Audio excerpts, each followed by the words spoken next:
almost positive that Yankees fans are rallying the troops and they're about to storm Yankees headquarters and demand answers for not calling up Jason Dominguez the Martian because they didn't call him up and then they gave up 14. Yankees fans can't handle that. Jose Ramirez might be having the quietest potential 40-40 season in MLB history. Darren Baker, do you guys remember this kid? If you don't remember this kid, what about this kid back in the day? He was saved from a collision at home plate. Now he's making his MLB debut. I feel so old. Jackson Merrill, also Paul Skeens, they might have to share the Rookie of the Year because Jackson will not stop raking, and the White Sox, they might finally have a chance at winning because Garrett Crochet, he looked like 2001 Randy Johnson. So we're going to break all of that down and more in today's MLB Recap. And guys, don't forget, Recap is brought to you by SeatGeek. Use code Fuzzy to save 20 bucks off all of your tickets. A lot of you have been having fun on Underdog Fantasy, my favorite daily fantasy app, and if you download using my code Fuzzy, they'll give you up to $1,000 in bonus cash credit. They have free pick'ems and promos every single day. This is a big week heading into the first week of the NFL season, so don't miss out. Download with code Fuzzy. You guys know I was away for the weekend. I was in Disneyland. I was resetting before the playoffs, so I'm going to do a quick little recap of what I missed. Ohtani, he's got 43 home runs and 43 stolen bases. Now I missed out on that.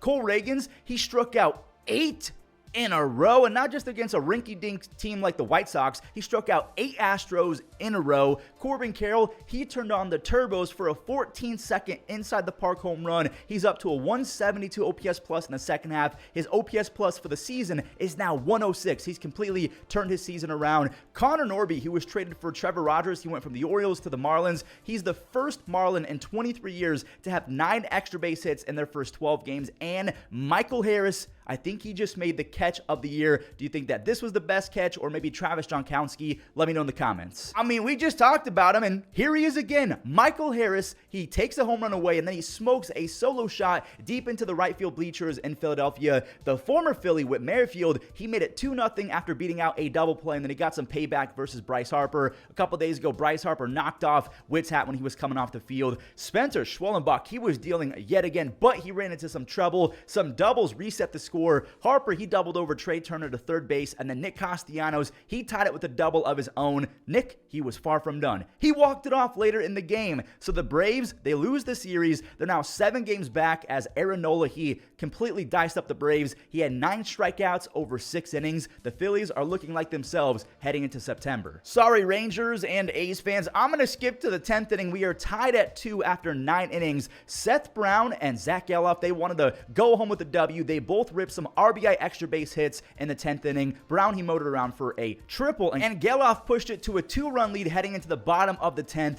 but 2 runs was not enough. Josh Young, he muscled out a 3-run walk-off home run off the lethal Mason Miller. I thought maybe it was going to be someone else, maybe a Grant Holman or something like that. No, that was Mason Miller. Josh Young, I tip my cap to you because a lot of guys could never do that. We have one more tightly contested game before we talk about some blowouts and the Yankees fan base wanting to riot in the streets. Jake Fraley, he launched a home run to start off this Brewers and Reds game when Jonathan India, he got an RBI on the sac fly. It was a really nice web gem from Jackson Chorio. It could have been worse than that. That was all fine and dandy because the Brewers, they got one back on a sac fly of their own, and Willie Adames, he's starting off September with a bang, and going back to the last few days of August, he has 4 consecutive games with a home run. I don't know how much he's going to get, but let me know in the comments, how much do you think he's going to get and where do you think he's going to end up going? Because, again, he's a free agent. So it's 3-2 Brewers. Bryce Terang had an RBI single. The Brewers grabbed their first lead, and the first ever Brewer named Brewer, he's going to try and keep it, but Brewer Hicklin, his cannon throw cannot beat out India. He's just a little bit too quick. And speaking of too quick, that comebacker was a little too quick for Bryce Wilson to react and catch it. Santiago Espinal, he has the walk-off against the Brewers. What happened to the Dodgers and the Yankees yesterday? They both gave up 14 runs and got the brakes beaten off of them. We'll talk about the Yankees game after this one because Arizona, they got some payback after losing the first 2 games of this series, and this was kind of a death by 1,000 paper cuts game for the Dodgers. The Snakes went up 5 after RBI base hits from Suarez, Jose Herrera, Geraldo Perdomo had 2 RBIs on the swing. Josh Bell had an RBI, and Randall Grichuk. This was the most inevitable home run I've ever ever seen. The Dodgers, they left in the poor rookie lefty to just try and eat innings and pitches. Randall socked a 3-run home run. Dave Roberts kind of waved the white flag. He just gave up. He took out Ohtani, Betts, and Freeman, and then the lefty rookie, Justin Robleski, I think that's how you say it. He's out there again. MLB's leader in RBI since July 1st, Eugenio Suarez. He tacked on another to make it a 10 spot versus the rookie. Corbin later in the game had an RBI, talking about Corbin Carroll. Enrique Hernandez came in to pitch. Yeah, it was a slugfest. The final score was a doozy. The Dodgers lost by 11. The Dodgers lose 14-3, and the Yankees, they lose 14-7. I mean, Giancarlo Stanton had a home run, and there was an error that put the Yankees up a couple runs, but Mason Wynn, he was blessed by Alex Verdugo's miscue in left field. Verdugo does play pretty good defense, so I'm not going to write him off because of this, but where is the Martian? A lot of Yankees fans are saying to score on that could have been caught, but then it turns into a 2-run double, and St. Louis really turned it up from there. Luken Baker and Jordan Walker, they both blasted off for 2-run home runs. Luken has a 158 OPS plus despite hitting 167, and also, by the way, he has 5 RBIs his last 4 games. Jordan Walker, he was perfect on this game, 5 for 5, his first home run of the season, and he even stole a base.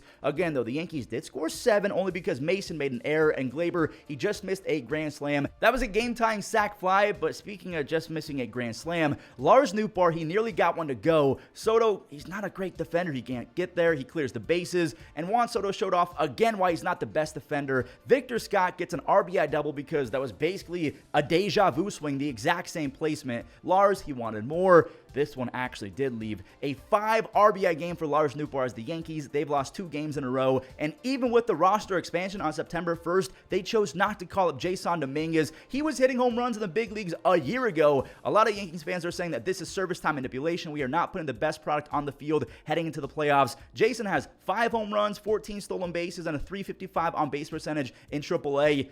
I don't know what they're doing, but I'd be frustrated too. I'm not sure if we've ever had 3 14-run games in one recap, or at least in a row. Dusty Baker, he was in the house to watch his son, Darren, and you guys remember Darren. He was the kid who almost got trampled at home back in the day, and he got rescued by one of the Giants players. Washington, they got 1 run early and 1 run only as they got it on a Cubs double play, so even when they were scoring, the Cubs were kind of showing off. Chicago did not bat an eye as Ian Happ and Isaac Paredes, they started the avalanche of scoring with a 3-run third inning, and the Nationals, yeah, CJ booted the ball, and then Pete Crow Armstrong's bunt single turned into a free run. He got all the way to third base as Nico scored on the error. And I don't know if I would have called this a single. I probably would have called it an error, but Bellinger, he cracked it enough to where it didn't hit the leather, so they called it a 2-run single. Isaac, another RBI. He has 14 RBIs his last 3-ish weeks, despite the fact that he's only hitting .211, so when he's getting base hits, it's usually with the runner on. The Cubs were up 7-1 after 7, and they opened the floodgates again for a 7-run 9th inning as Nico had 2 RBIs. Miguel Amaya has been an RBI God, he's got 15 RBIs over his last 7 starts. He gets 2 more. Tachman and Swanson, they both had RBI singles. The Nationals, they were down by $1 billion, so they gave Darren Baker an at-bat. And the first pitch he ever saw, he scorched it up the middle. So there he is. He's 1 for 1. The Cubs, they've won 6 games in a row. They're just 3 games back of a wild card spot. They're going to need their crosstown rivals, the White Sox, to come in clutch, and they're in desperate need of a Garrett Crochet masterpiece because he's taking on the Mets, and the Mets are in that 3rd and final wild card spot. Garrett Crochet turned into 2001 Randy Johnson. He was the big unit. He struck out 7 in a row to begin this game. Lindor was looking silly to start it. Same with Jose Iglesias and Mark Vientos, some very uncomfortable looking at bats. Pete Alonso, he whiffed, and Garrett, he got some help on this 100-mile-per-hour fastball on the corner. Then he broke out a 93-mile-per-hour cutter. See ya, JD Martinez. There's another cutter. That's 7 in a row. And yeah, the streak ended after that. So did the shutout. Francisco Lindor's 29th home run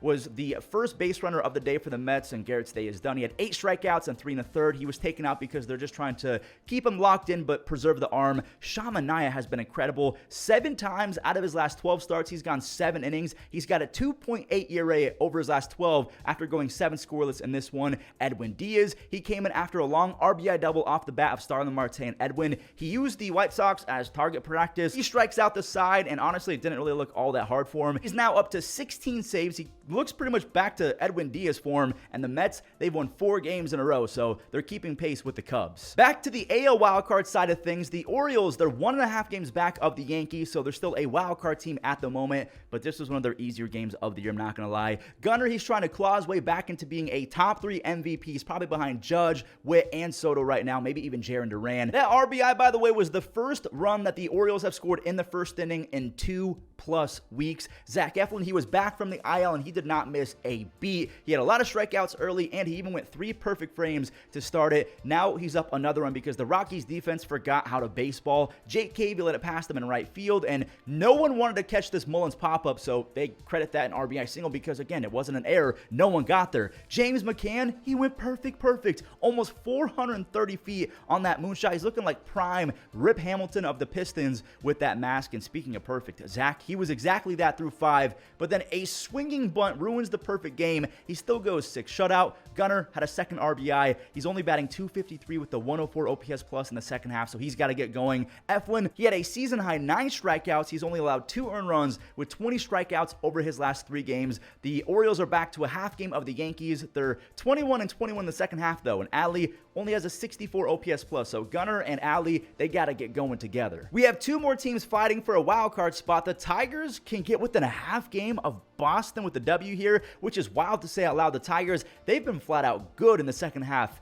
Jarren Duran, I'll show this. His monster campaign continued with an RBI the other way, but the Red Sox try to get cute, and they deploy the 84-year-old Rich Hill. Spencer Torkelson is way too locked in to bring in a 44-year-old. And then Riley Green, he had his hardest base hit as a big leaguer, and it left a 2-run missile, kind of a punch to the gut series if you're a Red Sox fan, because they're now 7 games under 500 in the second half. The Tigers are on fire. They're 15-5 over their last 20, and I hate to say it because I love El Mago, but they're so much better without Javier Baez being a free out in that lineup. Also, by the way, when I was away, I missed out on Tarek Skubal's 8-strikeout, 8-inning masterpiece. He's leading baseball, the entire league, in wins, ERAs, and strikeouts. He might not only win the Cy Young, but the Triple Crown for the entire league. Man, it's crazy how fast standings can change in the game of baseball and just sports in general. The Astros are now 6 games up in the AL West after sweeping the Royals, and the Royals went from tied for first place to 3.5 games back. Jordan, he hadn't hit a home run at home since June 20th. He has 29 on the year, only 9 of them at home. Ben Gamel, he took a walk, and John Singleton,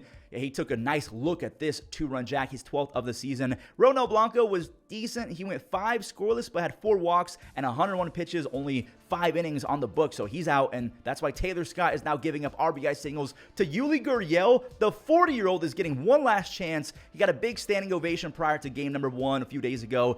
He saw this a bunch in his time with the Astros. Jordan, to me, I think that he's a top 3 hitter in baseball. Not player, but pure hitter. He had 27 home runs in 87 games as a rookie. He missed all of 2020, and now he has 4 consecutive seasons with 30-plus home runs. He has a 177 OPS plus since 2022, and in the second half this year, he's batting .360 with a 205 OPS plus. Bobby, I think that he's mad at me for saying he's not a top 3 hitter. He's a top 3 player. I don't know about hitter. He's still really good. I think I would still take Jordan over him. He's the first Royal player ever with back-to-back 30 home run seasons. He's also got 27 stolen bases and 17 outs above average. The Astros got that run right back and more with Yainer Diaz slicing an RBI double. Jeremy Pena, he put the finishing touches on a W. He singled back up the middle for a 2-run little base hit, and the Astros, look at them. They've won 5 games in a row, while the Royals have lost 5 games in a row, which is music to the Guardians and Twins fans' ears. Now, I wasn't able to really watch this game live because I was driving back from Cali, but I was getting all the updates. Andres, he's back to hitting home runs. Jimenez now has 2 home runs over the last 72 hours. Jhonkensy Noel, he's all but saved our lineup. 19 extra base hits and 27 RBIs, his first 47 big league games. Kyle Manzardo, no, he's finally on the board. The first Major League home run for the super prospect. Thank you, roster expansion. They called up Kyle Manzardo. That's why Yankees fans are annoyed, because a lot of teams called up some of their better prospects. So the Yankees, they're kind of sitting idle, waiting for another guy to kind of break out like Alex Verdugo. Thank you, by the way, to San Francisco for giving us Alex Cobb. 6 perfect frames. He and Matthew Boyd have saved the team along with Noel in the second half. Manzardo, His first multi-home run game came in the same game that he smacked his first career home run. Alex Cobb, I hate that this happened. He's okay, but the perfect game did get ruined. He had 6 strikeouts, just 2 base hits, no walks. He's got a 2.7 ERA. Matthew Boyd has a 2.4. Jose might go 40-40. This dude, I mean, he's still the most underrated player in baseball. Almost no one knows that he's up to 34 home runs and 34 stolen bases. Lane Thomas, he had 3 base hits, including this one, an RBI versus a righty. To me, this was the biggest game of the year for Guardians fans. So Cleveland is now 3 games up on the Royals and Minnesota. I'm going to show a few plays for Jays fans like this Ernie Clement home run, a former Guardian. I don't know where this came from. He had 4 home runs and a 64 OPS plus his first 140-ish big league games. He's got 11 home runs already this year. Now check out this beauty of a play. Leo Jimenez, he launched himself into the nets. He made a sick web gem in the 7th inning, and the Blue Jays, they even scored a few more runs to make it 3-1, but Royce Lewis said, that's not enough. He pulled a Josh Young and put his team on his back with a 3-run tater late in the game. Those are career RBIs, 98, 99, and 100. So he's got 33 home runs, 100 RBIs, and a 145 OPS plus over his first 127 big league games. A historic start to his career. Johan Duran, he's got 20 saves. And by the way, tip of the cap to Bailey Ober. My goodness, 8 strikeouts, just 1 base hit over 6 innings. It was that 1 run to Ernie Clement, and that was it. Bailey Ober, he's really good. I'm not joking with you guys. We might have a co-rookie of the year situation in the National League this year because Jackson Merrill, he did big things again. I gotta wait to show that because Dylan Cease, that is his 199th strikeout of the year, and then he got Morel guessing for number 200, and Cease was like, no, wait, don't throw it, Manny, don't. Manny threw the ball into the stands, and that's a historic baseball for Dylan Cease because he now has 4 consecutive seasons with 200-plus strikeouts. He's putting himself in rare company. They got the ball back, by the way. Here's Jackson. He's got a 4.1 FWAR, which is the best by any rookie this year. He's got 21 home runs, a 126 WRC+, and he tied a Padres record with 79 RBIs by a rookie. The Rays ended up tying it, but we're going to skip to the 9th where a Xander Bogaerts sac fly sealed the Rays' fate.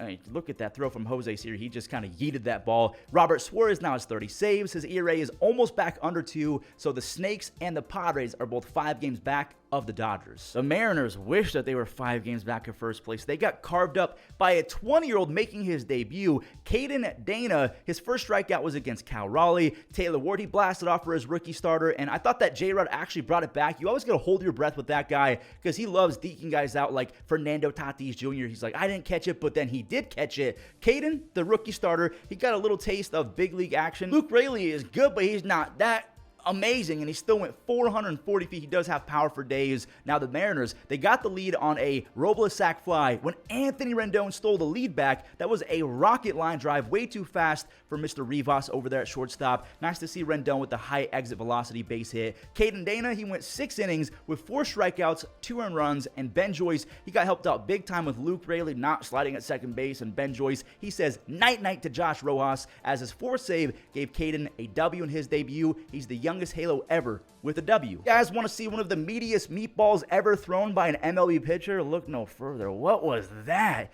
Yaz, he did not miss it. He's got 12 home runs, and by the way, he has a sneaky career 115 OPS plus. Skipping to the 5th, you don't see too many hanging changeups out the hand of Logan Webb, but he for sure hanged it, and Kyle Stowers banged it. I don't care if that's bad grammar, it works okay. Stowers had 26 strikeouts and just 2 RBIs his first 63 at-bats with the Marlins. He has 11 base hits and 9 RBIs his last 28 at-bats. He's finally heating up. The Giants, they teased their own fans. They thought, wow, we're going to win this game. We take it 5-4. But yeah, Webb, he folded with their bullpen as well. A Jonah Bride game-tying double as well as a chopper made it that 6th spot. The Marlins, they grabbed another run, and man, the Giants, they fall to 6.5 games back of the NL wildcard because they're now 3-7 over their last 10 games. Well, everyone, that does it for today's MLB recap. I hope that you guys enjoyed. If you did, do me some favors. Leave a like on this video. Subscribe if you're brand new. And also, don't forget to use code Fuzzy on SeatGeek and Underdog Fantasy. Have a great rest of your day and enjoy the web gems.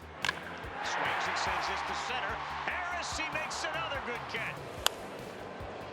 Flared to left. Lewis chasing into foul territory. But the splitter's a little bit slower. Jimenez with a sliding stop and throw to... Out towards right center field. O'Rourke then trying to find a gap. Jackson Merrill's got Yard. Statcast powered by Google Cloud. Tremendous play at short by Edmund. Another one broken back, slow roller, barehanded.